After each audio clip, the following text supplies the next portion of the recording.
오영진입니다. 오늘 저는 그 놀이노동자라는 개념을 가지고 그 컴퓨터 게임과 이제 가상현실의 공간 속에서 어떤 일이 일어나고 있는지 비판적으로 바라보는 그런 얘기를 좀 하고 싶습니다.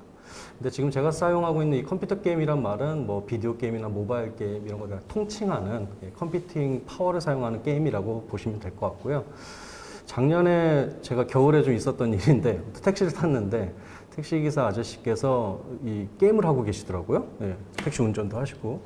근데 그 게임이 보니까 별다른 조작이 없는 게임이었어요. 그러니까 방치를 해두면 그냥 자동으로 전투를 하고 몬스터들을 잡는 그런 게임이었습니다. 그래서 제가 궁금해가지고 기사님 이 게임은 왜 하세요? 라고 질문했더니 이거 그냥 켜두기만 하면 돈이 들어와 이렇게 말씀하시더라고요.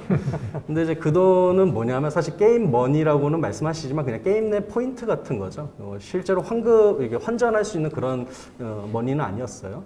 근데 저는 그게 좀 기묘하게 느껴졌습니다. 저를 태우고 어디론가 이제 운송하는 그런 노동을 하고 계시면서도 별다른 조작하지 않고 그냥 켜두기만 하면 어떤 포인트가 들어온 게임을 하고 계시고 또 거기에 또 되게 만족을 하고 계신다는 거죠. 그래서 이게 이제 오늘날 우리들이 처한 하나의 그 컴퓨터 게임과 노동의 놀이에 대한 하나의 알레고리 같다 이런 생각이 좀 들었습니다. 오늘 그런 얘기를 좀 드리고 싶습니다. 리그 오브 레전드라는 게임 있죠. 굉장히 많이 하는 게임이죠. 요즘 세대가. 근데 이 게임에 보면 이제 wasteonroll.com이라고 해서 이 게임에 얼마나 많은 시간을 이제 낭비했는지 아니면 투여했는지를 알려주는 사이트가 있어요. 요거는 사실 좀 오래됐습니다. 요걸 조사한 지가 오래돼서 더 갱신이 됐을 텐데 제가 조사했을 때만 해도 가장 많이 이제 게임을 했던 시간이 한국 게이머 이제 기준으로 381일을 한 기록으로 나오더라고요. 이건 만으로 그렇습니다. 이 게임이 탄생한 지가 10여 년 됐는데 1년 이상, 만으로 1년 이상을 플레이한 인간도 있고 뭐 굉장히 많은 사람들이 이제 이거에 준하는 기록을 가지고 있다는 거죠. 누군가 보면 이제 게임 페인처럼 보이실 수도 있겠고 어쩌면 뭐 그 정도는 할 수 있지라고 생각하실 수도 있을 것 같아요. 그거는 뭔가 이 게임에 대한 경험 유무에 따라서 달라질 것 같은데 어찌됐건 근 한 10년 정도의 이 컴퓨터 게임과 관련된 우리들의 새로운 문화는 거의 현실에 육박하는 그런 시공간에 가깝게 되었다. 생각해 보십시오. 10년이고 1년 이상을 여기에서 보낸 거 아닙니까? 그래서 우리는 이 시공간에서 벌어진 일에 대해서 조금 어떤 해석을 할 의무가 더 있는 것 같아요. 이걸 그냥 인생을 낭비했다라고 얘기할 건 아니고요. 이곳에서 어떤 의미 있는 일을 했는지 아니면 그 일이 어떤 지점에서 비판받는지를 좀 더 자세하게 분석해야 되지 않을까 이런 생각이 듭니다. 롤랑 바르트 같은 사람은 그런 얘기를 했었죠. 현대신화에서 그 어른들의 이데올로기를 그대로 축소시킨 게 장난감의 세계다. 근데 생각해보면 맞아요. 아이들의 이 놀이의 세계라는 것도 순수한 놀이적 세계라고 생각하시겠지만 사실 어른들의 세계를 이렇게 흉내낸 것들이거든요. 그래서 이 놀이의 세계야말로 사실은 우리들의 이데올로기를 잘 어떻게 보면 이제 축약해 놓은 그런 공간일 수 있는 거죠. 이걸 그냥 오늘날의 컴퓨터 게임의 공간으로 이제 얘기를 하자면 컴퓨터 게임의 공간에서 어떤 일이 일어났는지가 곧 우리 사회의 축소판이다라고 얘기할 수 있겠죠. 그런 얘기를 이제 드리고 싶은데 요게 이제 제가 굉장히 좋아하는 게임입니다. 제가 개인적으로 좋아하는 게임인데 이거는 이제 뭐냐면 어떤 미스테리한 저택에 들어가서 이제 퍼즐 놀이를 하는 게임입니다. 뭐 어렸을 때 숨은 그림 찾기 게임이라고 똑같은 거라고 보시면 됩니다. 근데 이 게임의 이제 저의 그 난점, 그러니까 저에게 괴로웠던 점은 한 문을 열고 다음 방을 열고 다음 방을 또 열었을 때 그 방문을 열 수 있는 어떤 그 권한이 계속 제한된다라는 것이었어요. 그래서 한 4번째 정도의 문을 열려면 나중에 이제 시간을 기다려야 됩니다. 한 40분 정도 기다리면 포인트가 계속 쌓아가기 때문에 그 포인트가 쌓일 때까지 제가 이제 게임을 못 하는 거죠. 안달이 나 있는 거죠. 근데 방법이 있습니다. 빨리 열 방법이. 바로 현금을 지불하면 되죠. 요즘 현질이라고 부르는 행위인데 제가 돈을 내면 이 문을 다 열 수가 있어요. 열고 또 마음대로 놀이를 할 수 있죠. 근데 아무튼 이걸 이제 처음에는 이제 그런 현금 지불을 하고 싶지 않아가지고 그 게임이 만들어 놓은 액티비티 포인트가 쌓일 때까지 계속해서 제가 이 게임의 어떤 리듬에 맞춰서 놀이를 하게 되는데 항상 전전긍긍하게 되더라고요. 그리고 이런 어떤 뭐 발표나 공부하는 시간 말고 남는 부스러기 시간에 이 게임을 계속 열어보게 되고요. 그래서 어느 순간 그런 생각을 했어요. 이 게임은 나의 그 남아있는 그 부스러기 시간, 그 여유를 조금 느낄 수 있는 나의 여가 시간까지도 다 흡수를 하는 거구나. 그런 생각이 좀 들었고, 약간 그래서 좀, 후회가 좀 됐었습니다, 나중에. 근데 나중에 보니까 더 큰 문제가 있었는데 뭐였냐면, 제가 플레이한 이 스테이지 있지 않습니까? 이 스테이지는 다른 사람이 와서 제 스테이지에 와서 뭔가를 또 캐갈 수 있는 그런 그 스테이지로 제공되더라는 거예요. 그러니까 뭐냐면 저의 플레이의 어떤 하나의 습관이나 방식이 녹아있는 이 스테이지는 사실은 누군가에게 또 다른 스테이지로 제공되고 있었던 것이죠. 그랬을 때 그런 생각이 들었습니다. 그렇다면 나는 이 게임의 디자인에 하나의 지금 기여하고 있는 거죠. 하나의. 사실 창의 노동으로서 기여하고 있는 건데, 게임을 조금 무료로 한다라는 점에서 사실 이걸 감내하고 있구나라는 생각이 드는 것이죠. 제 얘기를 들어봤을 때 여러분이 떠오르는 그런 많은 게임들이 있을 겁니다. 특히 뭐 야밤에 하트 보내가지고 게임 추천해주세요라고 하는 그런 게임들이 있죠. 그런 게임들 생각해보면은 그 추천을 하는 그 바이럴 마케팅의 역할을 내가 하고 있는 거죠. 내 전화번호부로 대신하고 있는 거죠. 그럼 한편으로 나는 게임사의 홍보맨이죠. 영업사원이죠. 그런데 동시에 게임 내에서 보상을 받는다는 생각으로 게임을 하고 있다고 생각을 하는 겁니다. 그러니까 나는 게임 내에서 논리력을 발휘하고 있지만 동시에 어딘가에서는 노동력을 제공하고 있는 거거든요. 이게 그러니까 오늘날 우리들의 컴퓨터 게임에서 겪고 있는 어떤 난항인 것 같아요. 그러니까 내가 지금 놀이를 하고 있지만 동시에 누군가에게는 노동력을 지금 제공하고 있다는 건데 사실 그걸 모른 채로 하고 있는 것이죠. 그래서 아무튼 제가 이 미스테리 만화라는 이 게임을 굉장히 좋아하지만 한 1년 정도 하다가 이런 걸 깨달은 순간에 약간 좀 비판적으로 변했습니다. 부스러기 시간을 모두 다 가져가 버리는 것, 그리고 나의 이런 스테이지 노동이 누군가의 이제 노동으로 제공되는지죠. 왜 이것을 근데 미리 공지하지 않는가? 이런 질문도 하게 되는 것이죠. 그래서 오늘날 이런 뭔가 중첩되는 경험을 놀이노동자라는 개념으로 부르고 있습니다. 근데 이건 그냥 단순히 놀이를 노동처럼 열심히 했다, 노동을 놀이처럼 열심히 했다 그런 뜻이 아니라 놀이를 하고 있는데 노동을 몰래 시키는, 그래서 착취당하기 쉽게 만들어버리는, 그래서 언제나 항상 을의 이제 지위에 놓여 있는 그런 게이머들을 지칭하는 말입니다. 그래서 아무튼 여러분들도 잘 아시는 그런 하트 노동들을 하고 있는 것이죠. 근데 동시에 자기는 모르고 있는 거죠.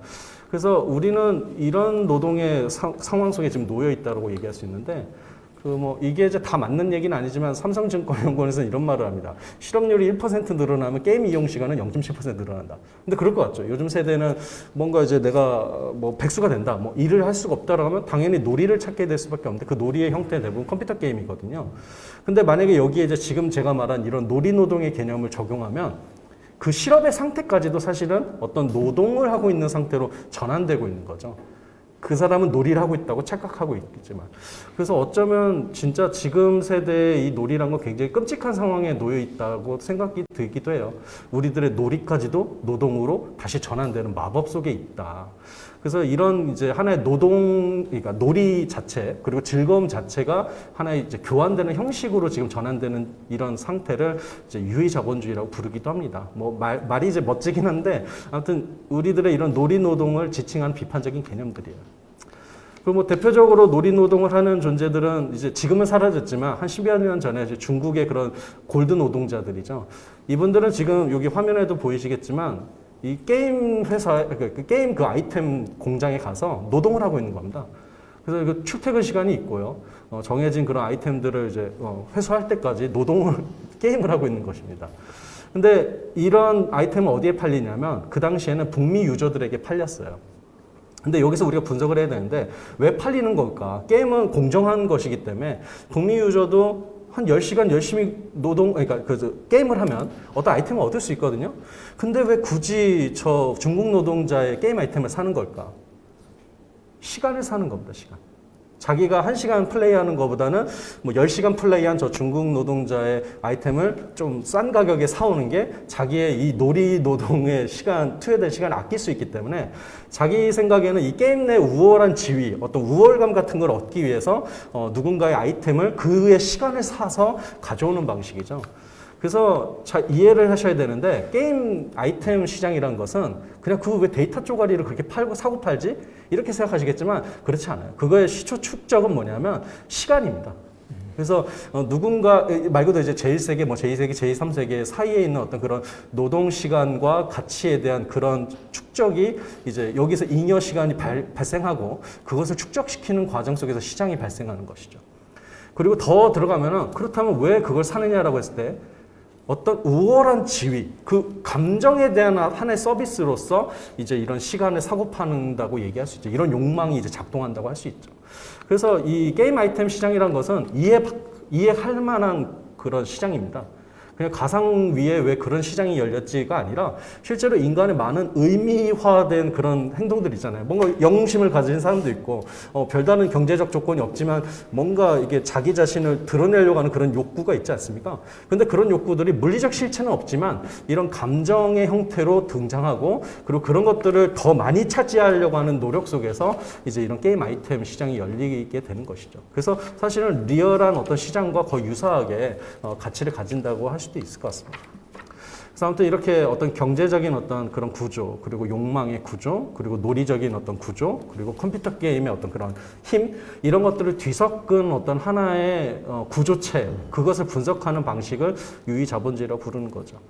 아무튼 제가 이 개념을 오늘 설명하려고 하는 건 아니고요. 우리들이 놓여있는 그 상황이 무엇인지를 설명하려고 하는 겁니다. 그래서 과거에는 이런 그 놀이란 건 내면의 기쁨 같은 거잖아요. 그리고 공동의 기쁨 같은 것인데 지금은 사실은 교환 가능한 것이 되었고 빼앗기도 할 수 있는 그런 어떤 하나의 뭐 교환물이 되었다라고 이해할 수 있을 것 같습니다.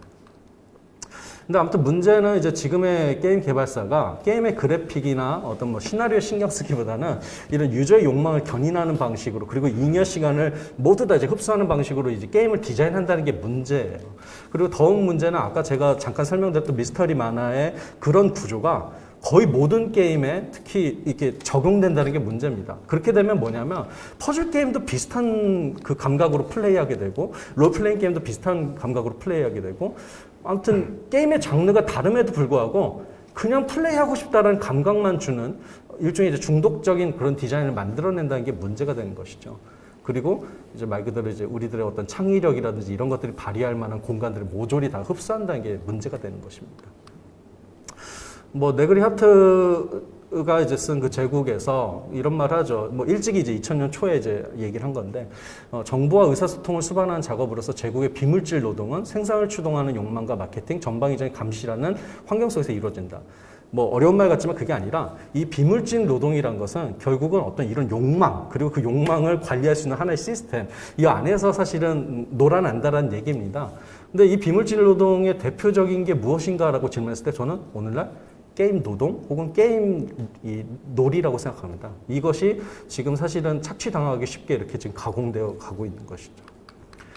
오늘 뭐 여러 가지 얘기를 준비했지만 그냥 그런 얘기는 좀 삭제하고요. 그 게임 역학에 4가지가 있습니다.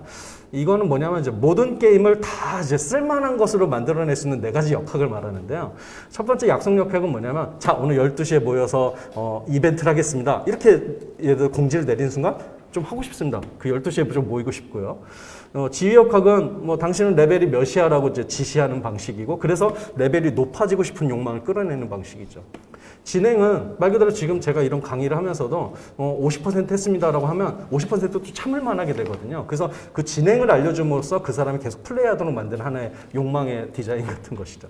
협력 역학은 5명이서 모아오면 더 많은 보상을 줄게라고 말하면서 이제 이러한 어떤 플레이를 여러 사람이 할 수 있도록 더 이제 바이럴 마케팅하는 방식을 얘기를 합니다. 아무튼 지금 오늘날의 게임들이 이 4가지 역학을 굉장히 잘 사용하고 있고 이것은 사실은 게임의 그 역학이라기보다는 마케팅의 역학에 가깝죠. 가까운데 특히 제가 우선 이해제기하고 싶은 역학은 뭐냐면 지휘 역학입니다. 우린 보통 게임에 보통 초보 레벨로 들어가죠. 1레벨로 들어가죠.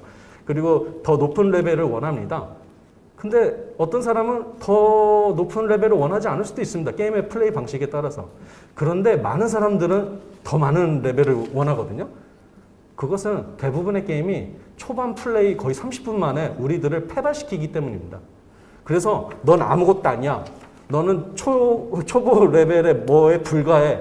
라고 하면서 인식을 시켜주죠. 내 이 뭔가 지금 낮은 신분을 인식시켜주죠.